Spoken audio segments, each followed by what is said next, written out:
Dans cette vidéo, je vais spoiler sévère le film Avengers Endgame, donc si vous aimez les films de l'univers Marvel et que vous n'avez pas vu celui-ci, foncez le voir avant de regarder cette vidéo. Si vous n'êtes pas friand de ce genre de film, eh bien merci d'avoir cliqué, mais cette vidéo ne s'adresse pas vraiment à vous. Ceci étant dit, commençons. Avengers Endgame est sorti et c'était probablement le film le plus attendu de l'année 2019.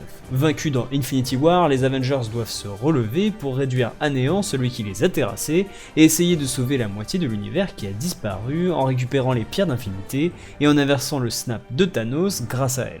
Le problème, c'est que Thanos a détruit les pierres avant que les héros n'arrivent, et le seul moyen de les récupérer est d'aller les chercher dans le passé. Voilà un résumé rapide du film, et on peut dire que ce genre de scénario n'est pas pour me déplaire, car je suis plutôt un fan des films qui parlent de voyage dans le temps, et je pourrais ajouter celui-là sur ma liste.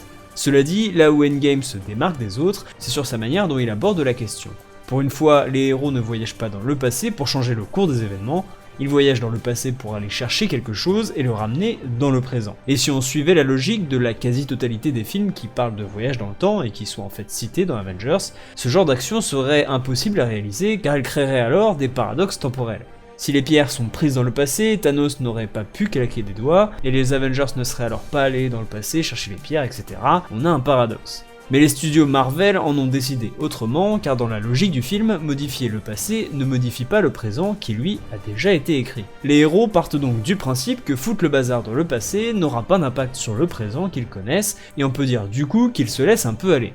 À ce moment-là du film, tout n'a pas encore été dit, et on peut imaginer que modifier le passé crée alors une réalité alternative, dans laquelle les choses se déroulent autrement que ce que l'on a pu voir dans les 22 films de l'univers Marvel. Cela dit, l'ancien nous apporte une précision à ce sujet, c'est en extrayant une pierre d'infinité que ce genre de timeline parallèle se crée. Seulement voilà, c'est justement exactement ce que les Avengers veulent faire. Et on en déduit du coup que ce casse temporel, même s'il permet de sauver la moitié de l'univers, il peut aussi créer une réalité alternative dans laquelle les forces du mal, alors on sait pas vraiment lesquelles, mais on en a eu un aperçu dans le film Doctor Strange, peuvent causer le chaos. Et c'est pour ça que Professeur Hulk promet alors à l'ancien de lui ramener les pierres. Mais qu'est-ce que ça veut dire exactement ? Eh bien, reprenons depuis le début. Lors de leur voyage dans le temps, les Avengers ne vont pas à un seul endroit du passé, mais tout d'abord à 3 endroits différents dans le temps. Ainsi, ce n'est pas une, mais bien 3 réalités parallèles qu'ils ont créées, en perturbant les événements du passé et en extrayant une ou plusieurs pierres juste après. On a une réalité qui diverge en 2012 et qui a perdu la pierre de l'esprit ainsi que la pierre du temps,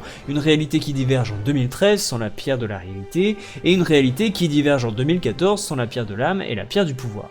Et parce que 3 ça ne suffisait pas, Iron Man et Captain America voyagent une 4e fois dans le passé pour réparer leur erreur et ainsi créer une 4e réalité alternative, mais cette fois-ci sans la pierre de l'espace. Et là, on arrive à ce que je considère être le premier vrai problème de ce fonctionnement. Si le fait de venir dans le passé et de repartir avec une pierre crée une réalité alternative, ça veut dire qu'au moment de repartir dans le futur, ils sont déjà dans une réalité alternative, ne devrait-il donc pas alors atterrir dans le futur de cette réalité-là ? Bon, a priori le film nous dit que non, mais ça me semblerait quand même plus logique. Vu que ce n'est pas le cas, on peut alors en déduire que leur machine leur permet de remonter le temps, mais lorsqu'il s'agit de revenir dans le présent, ce n'est pas vraiment un voyage dans le futur, mais plutôt un retour à leur point de départ, quitte à faire un petit saut depuis une réalité alternative qui aurait commencé à dévier depuis quelques secondes ou quelques minutes. Du coup, comment Captain America peut espérer réparer tout ça et couper les branches de l'arbre comme il le dit, c'est-à-dire ramener les pierres à l'exact moment où elles sont parties, pour alors éviter que le flux temporel diverge et ne laisser qu'une seule et unique réalité. Et bah là, ça n'a plus aucun sens. Mais bon, essayons quand même de comprendre. Imaginons que Captain America revienne d'abord en 2014. Cette année-là, 2 pierres ont été ramenées dans le présent, la pierre de l'âme par Hawkeye et la pierre du pouvoir par War Machine. Mais rien que là, on a un problème. Il n'y a aucune raison que Hawkeye et War Machine aient déclenché leur retour au même moment, ça veut donc dire que Captain America devrait ramener les 2 pierres à 2 instants différents de quelques heures, sachant qu'il ne connaît pas l'heure exacte lui-même. Autant il peut savoir à quelle heure ses comparses sont arrivés, mais il ne sait pas à quelle heure ils sont repartis. Et là, je mets même de côté tous les problèmes de relativité générale qui nous dit que le temps s'écoule différemment en fonction de la gravité, l'espace et blablabla. Ça, on s'en fout, on imagine que ça n'existe pas dans l'univers Marvel pour simplifier déjà les choses. Sinon, on n'est pas sorti.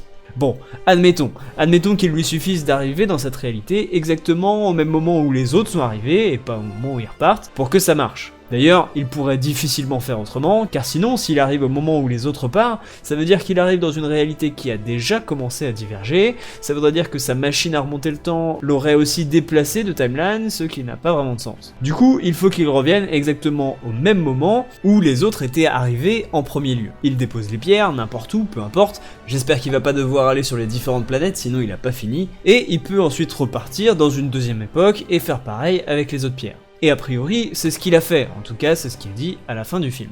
Ramener les pierres pour couper les branches. Mais si il revient dans le passé, est-ce qu'il arrive du coup dans un passé qui serait intact ? Ou bien est-ce qu'il arrive dans un passé où ses camarades arrivent au même moment pour voler la pierre? A priori, si c'est dans un passé intact, où personne ne vient voler les pierres, ça ne servirait à rien de les ramener du coup, car elles seraient juste en double vu que personne ne viendrait les voler. Donc partons du principe qu'il arrive dans un passé, le passé qu'ils ont déjà visité, exactement au même moment où quelqu'un d'autre de la team des Avengers arrive pour voler une des pierres. Lui, il dépose la sienne, il y a 2 pierres identiques dans cette réalité pendant quelques minutes, puis il n'y en a plus qu'une quand elles se font effectivement voler. Mais du coup, quand est-ce que cette réalité est censée être effacée? Au moment où il arrive? Non, car ça effacerait Captain America avec. Au moment où il repart? Eh bien, j'aurais tendance à dire oui, mais au final, il semblerait que pour son dernier voyage, Steve ne soit pas reparti, car il a préféré rester avec la femme qu'il aime. Ça veut dire quoi du coup? Que le voyage de Tony et Steve en 1970 a créé une réalité alternative qui n'a finalement pas été effacée? La logique voudrait dire que oui, mais peut-être que le film nous donne une autre possibilité, sans vraiment l'expliquer. Cette réalité qui aurait divergé en 70 a sûrement très peu divergé au final, en particulier si Steve arrive à ramener le Tesseract dans la base militaire où ils l'ont volé. On pourrait donc imaginer que cette réalité soit tellement proche de la réalité depuis laquelle ils sont partis, que ces deux timelines aient en fait fusionné, et ça expliquerait pourquoi Steve a pu vieillir dans cette réalité-là à partir de 70, et d'arriver malgré tout en 2023 dans la timeline principale en étant vieux. Bon, si on veut pas parler de fusion, on peut aussi voir ça un peu différemment, on peut se dire que leur passage en 70, vu qu'il n'a quasiment rien changé, c'est en fait le seul voyage qui n'a pas créé de réalité alternative. Au contraire, les voyages dans les années 2000 ont forcément créé des timelines parallèles étant donné les bazars qu'ils ont créés en y allant. En 2012, Loki s'échappe, en 2013, Thor vole son propre marteau, en 2014, c'est carrément Thanos qui se carapate. Rien que ces trois choses-là sont forcées de modifier l'avenir et c'est pour ça que les timelines ont forcément divergé à ces trois endroits. Alors qu'en 70, finalement, on sait pas trop ce qui s'y passait dans cette base, nous, donc ça a très bien pu rien changer. Et ça permet donc à Captain America d'aller dans ce passé-là, vivre sa vie en essayant d'être discret quand même pour que ça crée pas une réalité alternative et que tout rentre dans l'ordre. Il y a cela dit une dernière manière de voir les choses, un peu plus alambiquée, ce serait que la scène où l'on voit Captain America repartir ramener les pierres à la fin du film ne se passe en fait pas dans la réalité initiale, mais dans le futur de la réalité légèrement différente qui aurait dérivé du voyage en 1970. Vu que c'est une timeline quasiment identique, elle a sûrement connu les événements de Thanos, etc. Du coup, il y a eu des Avengers qui sont partis dans le passé depuis cette timeline-là, etc., etc. Et la seule différence avec notre réalité de départ, c'est que Captain America a vieilli dans celle-là, et il se retrouve à la fin sur un banc. Ça voudrait dire du coup qu'il n'existe pas 4 réalités parallèles, mais il n'en resterait plus qu'une, dans laquelle la seule différence, c'est qu'il y a Captain America qui a vieilli dans l'une, alors que dans l'autre, la timeline initiale, ce n'est pas le cas. Si cette théorie est vraie, on peut aussi se demander, dans ce cas-là, où est le Captain America de cette timeline numéro 2, qui lui-même, à la fin du film, devrait remonter dans le passé. Oh là, ça commence à devenir compliqué, je vous laisse théoriser dans les commentaires. La dernière question qu'on est en droit de se poser, par contre, c'est que se passe lorsque l'on voyage dans le passé, que l'on change certains événements, sans voler aucune pierre pour autant. Si on en croit ce que dit l'ancien, ça ne devrait pas créer de réalité alternative, puisque les pierres ne bougent pas. Au final, à l'instar du gant que Clint ramène dans le présent lors de son essai de voyage, et à l'instar de Gamora qui a quitté sa timeline pour venir dans la nôtre, alors que pourtant sa réalité est censée être effacée maintenant, eh bien en faisant comme ça, nos héros sont en fait capables de sauver n'importe qui de la mort, en allant le chercher un peu avant qu'il y passe. Ça pourrait éviter à Tony Stark et à Natasha de perdre la vie, mais pourtant ils ne le font pas, et ça, c'est la vraie raison pour laquelle Endgame, c'est n'importe quoi.